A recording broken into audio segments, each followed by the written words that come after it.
想起某月某年，常共玩伴流連忘返的書店，北風吹走幾個盛夏，總失散在那秋天。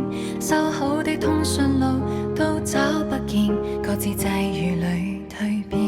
光陰從無曾手軟，幾個經得起考驗，卻在同行時總想不到變遷。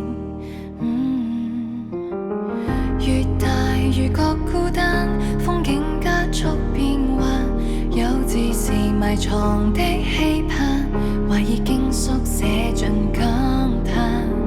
漫漫歷過千番，情不由人聚散，任何舊事物全留在身邊太淡，現在為時已晚。要說這性格也算是勤快，但是人沒敵過百無聊賴。平常事裏望昨天些許愉快，抱歉沒什動態。兩三句被冷語灼傷，社交裏處處緊張，以你的怯場這對話成流水賬。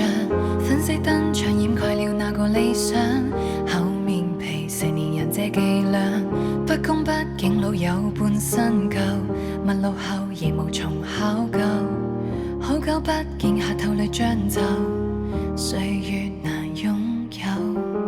越大越覺孤單，風景加速變幻，幼稚是埋藏的期盼，懷疑經宿寫盡感嘆。漫漫歷過千番，情不由人聚散，任何舊事物全留在身邊太淡，現在為時已晚。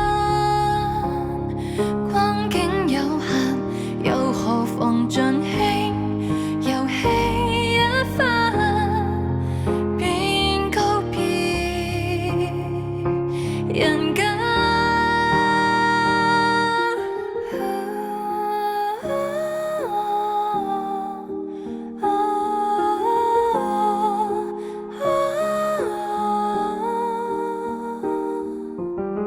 舊事擦過指間，恐怕比起看淡，歲月長而寒風冰冷，苦笑單衣怎去自殘？